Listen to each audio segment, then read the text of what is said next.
عملت الفيديو بتاع النهارده وكنت مقرر ان انا ما اعملش فيديوهات تانية. لكن بصراحه في موضوع مش قادر امسك نفسي، مش قادر اقاومه ان انا ما اتكلمش فيه، وده بره موضوع الديون. عشان كده مش هحطه تحت بند سلسله الديون. اللي هو ايه اللي بشوفه من الاول، يعني حتى من ايام وضع الدستور الكل عمال يقول لك الضرائب التصاعديه، الضرائب التصاعديه، الضرائب التصاعديه. انا كخبير اقتصادي بقول لكم ان الضرائب التصاعديه في حاله مصر خطأ، وخطأ كبير جدا. المفروض ان الضرائب، ويا راجل يا بتاع الضرائب يا ناس اللي في مصر اسمعوا الكلمتين دول واعتبرني مجنون وفكر فيها. البلد ذات التعداد السكاني العالي جدا جدا، اللي بتطلع لنا مليون بني ادم كل سنه كمان، يعني الايدي العامله او اللي محتاجه عماله بتزيد عندك كل سنه مليون. مهما حاولت في الوقت الحالي هتدنك لما توصل لحاله الساتوريشن. يعني ايه الساتوريشن؟ يعني انت مش قادر تزود، خلاص انتهينا مش قادر، فيبتدي يتكدس عندك التعداد السكاني ده، ويبتدي الناس ديت تمثل مشكله بالنسبه للبلد. فلازم تخلي في وسيله للناس ديت انها تلاقي شغل على طول. زي ما قلت لك مهما تقدمت بتزيد ب 4.5%، بتزيد ب 5%، 6%، 7%، 8%. تبتدي بقى انت ما انتش قادر بقى تاني تزيد تاني، بقى مش قادر خلاص. ما حصل يعني الصين نفسها بتعمل ايه؟ فلازم توفر فرص العمل للناس دي. الطريقه اللي توفر بها فرص العمل للناس دي والطريقه المضمونه هي الضرائب التناقصيه مش التساعديه. يعني ايه؟ يعني انا اعمل 100 مليون ياخدوا مني 3 مليون 30 مليون ضرائب، اللي هو الوضع الحالي دلوقتي. تعمل 100 مليون ارباح بتدفع 30 مليون ضرائب. لو انا عملت 150 مليون اعمل ايه في الحاله بتاعت مصر مثلا؟ على فكره ده رقم يعني لمجرد التوضيح بس. اعمل 150 جنيه تدفع 40%. ده الوضع الحالي. هل ده صح؟ انا في رايي خطا تام. هقول ليه دلوقتي. الصح هو ضرائب تناقصيه. يعني انا بعمل 100 مليون ادفع 30%، عملت 150 مليون ادفع 25%، عملت اكتر 20%، وهكذا. انت بتخرف بتقول ايه؟ هقول لك تعالى معايا. لو انت عندك بيزنس وناجح، يا تصادف ان ان المج اللي بشرب فيه عليه صورة حمار، دي مش حلو.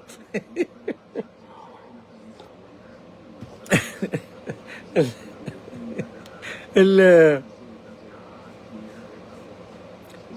احنا بني ادمين، وانا وغيري وكل الناس، اول حاجة اللي هم عندهم بيزنس اول حاجة بيفكر فيها هو انه ازاي يقلل عبء الضرائب عن نفسه، يتهرب ازاي.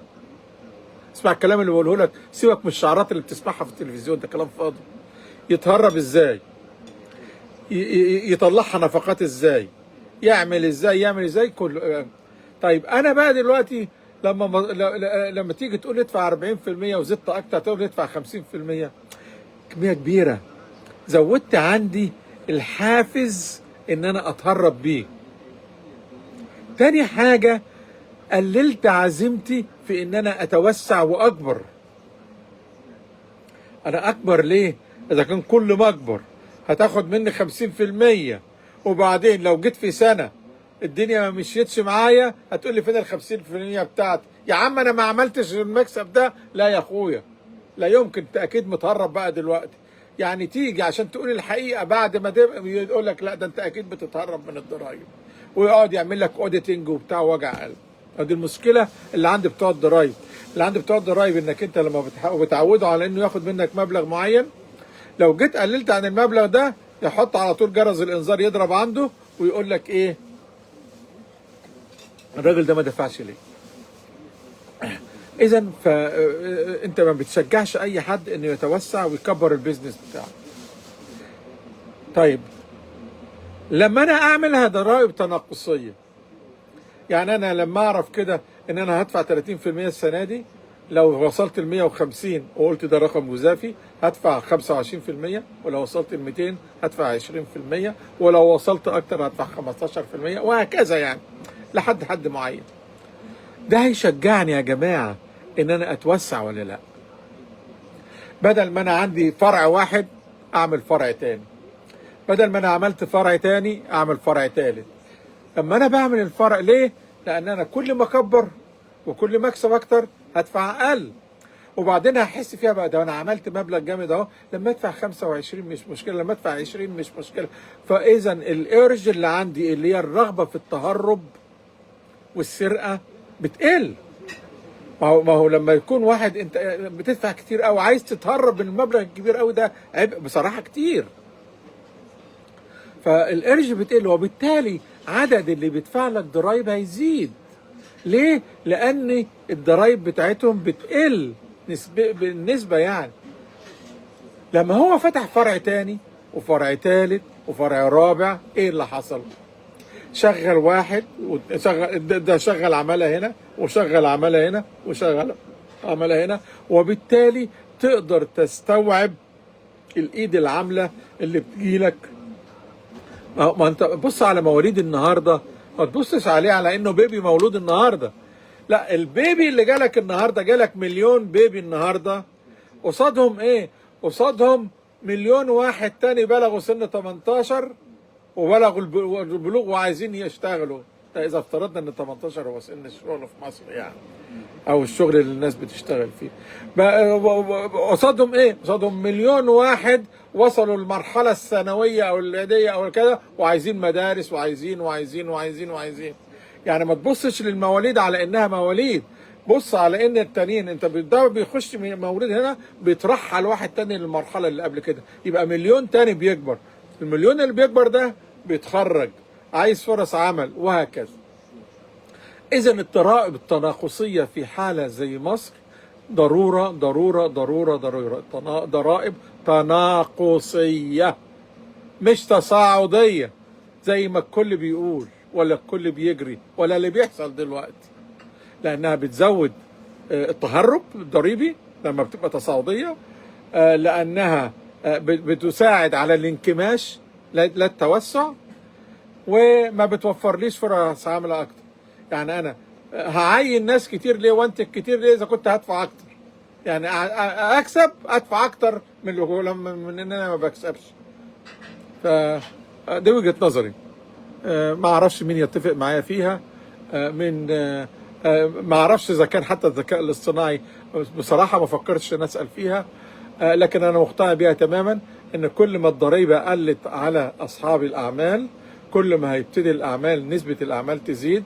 الاعمال اللي تحت بير السلم لما يلاقي ان هو الموضوع بالنسبة له مش هيبقى كتير هيبتدي يظهر. الناس اللي بتتهرب كلها، لا مؤاخذة اسف، الدكاترة الغير وغيره اللي هم عمالين يهبشوا فلوس ما بيدفعوش عليها ضرائب ديت، كل ده يندفع عليه ضرائب عادي خالص.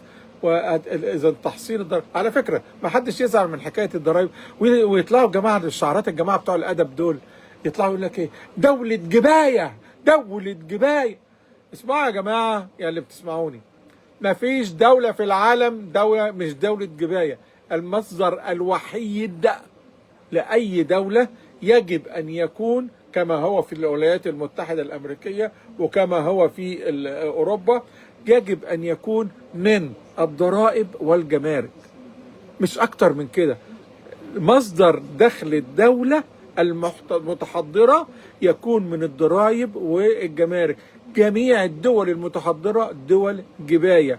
واحد هيقول لي بيع السلاح، يا استاذي الفاضل ده قطاع خاص. البلد بتدي السياسات لكن هو قطاع خاص. فيعني امريكا كسبت من بيع السلاح، امريكا كسبت من بيع السلاح، بس مين هي امريكا بقى؟ شركة السلاح، شركات السلاح بتاعت الذخيرة اللي بتنتج الطلقات واللي بتنتج الطيارات واللي بتنتج الصواريخ واللي بتنتج، اذا الشركات الخاصة مش الدولة نفسها. الدولة كسبت من كده ايه؟ حاجة واحدة، ان دول لما باعوا واشتغلوا دفعوا ضرائب. فالدولة كسبت الضرائب. جميع أي مرة تسمع من واحد كلمة دولة جباية تعرف إنه جاهل جاهل جاهل. جميع دول العالم دول جباية، ولا يجب أن تكون الدولة إلا دولة جباية، ضرائب وجمارك فقط لا غير. تحياتي ليكم.